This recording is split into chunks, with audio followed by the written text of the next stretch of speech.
up, everybody?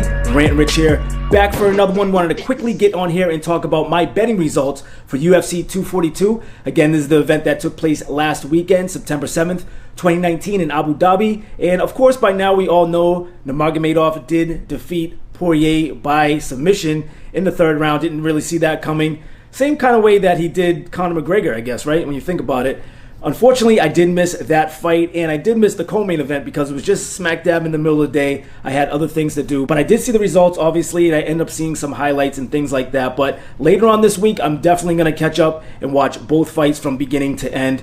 They sounded really exciting. So enough about that. Let's get into my results and how I did, and I want to know how you guys did. If you guys listened to me or kind of listened to me, maybe did something a little bit different, make sure you comment down below and let us all know how it went for you. Hopefully it went good. My first fight, I had Liana Jojua. She fought Sarah Moras. I wasn't really sure coming in. She was coming into the UFC, making her debut.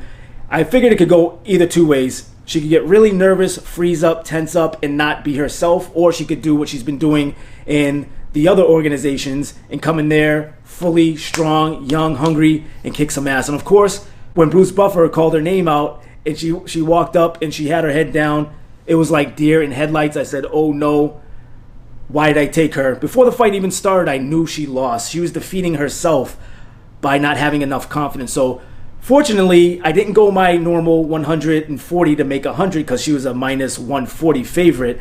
I split it in half. And at the time when she was a minus 140 favorite, I went 70 to make 50. So I only lost $70 instead of 140. And I'm glad I did that. I don't really know what I was thinking. I guess Sarah Moras was really on my crap list as far as fighters. And she kind of still is. She did show up. She showed up hungry. She kept pressure on her. She did a great job. I can't take anything away from Sarah Moras. She showed the newcomer what the UFC is really about, and I'm sure Moras is going to be around. I'm sure she's going to get another fight, even though she was on a 3-fight losing streak before this one. But she put it down. I mean, there's nothing really more I can say. I'm not going to be taking Moras in any future events. Don't worry about that. But Liana's just got a lot of growing to do. If she's going to stay in this organization, she really has to show Dana and everybody else that she can really be in there and fight with some of the best. So fortunately, the second fighter that I had, Diego Ferreira, I knew he was going to come through. He was actually coming in as a good-sized underdog, too, at a plus 205. Took on Merabak Taisumov. Taisumov came in as the favorite at a minus 250. Took Ferreira. I had a gut feeling. He's been looking really good. Taisumov looks good as well. He looked okay in that first round, but I think he actually took that round, even though it was fairly close.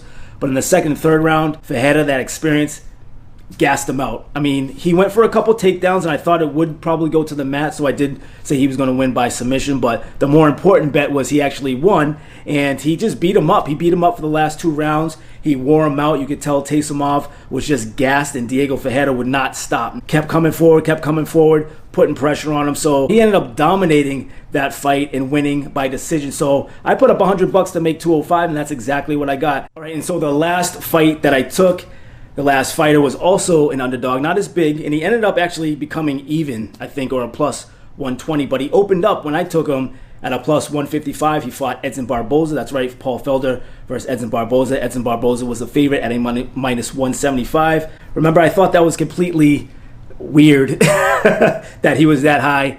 Not that I didn't like Edson. I know it could have went to Edson. I heard it was a very, very close fight. Again, I have to go back and watch it. I did see the percentage and the strikes thrown and strikes landed and all of that stuff. But I do want to go back and watch and judge it for myself. But hey, at the end of the day, Paul Felder did come through. The judges saw it, that he did win the fight. And again, an underdog at a plus 155. So at the end of the day, I could have made $360 profit on this event. But because my first fighter lost, I still ended up making $290 the way I bet. So hopefully you guys learned a little something on this event. I know I was down $100 from the last event. The event before that, I broke even. I won some and I lost some. I ended up with a zero balance. Then I went down at 241, but now I rose up. So instead of the 290, it was actually in the last 3 events, I made $190. And I saved myself like I thought I was. I told you guys I would make that back and then some, and I did. So almost $200 on that one. Again, don't listen to me. If you guys want to double up, triple up, if my bets are too low, going for $100 to make whatever, or they're too high for you and you feel like you only want to put in 10 or put in 20 or 25, do whatever you feel comfortable with. I started out doing $100 just because that's how the odds are. Everything's based off of $100. Easy to calculate. When we had the game going on with the old school picks with Rich, we had a competition and everything was easier to calculate. Now it's like that's a happy medium, I think, for most people that are placing these bets. Everything's based off $100. So that's all I got. My pockets are happy. I'm happy. It was a good event all around. And again, if you guys are into fantasy MMA, DraftKings.com, please give me your username. You can email me at richesrantradioshow@gmail.com, or you can comment down below. Leave your name and let me know that you want to be in the next one. The next one's going to be UFC 243, and that's coming up in just a few weeks. So that's going to do it for today. That's all I got for you. I hope you guys enjoyed the fight and made some money. And as always, Rant'N Rich here, signing out from sunny SoCal. I'm out of here. Latest.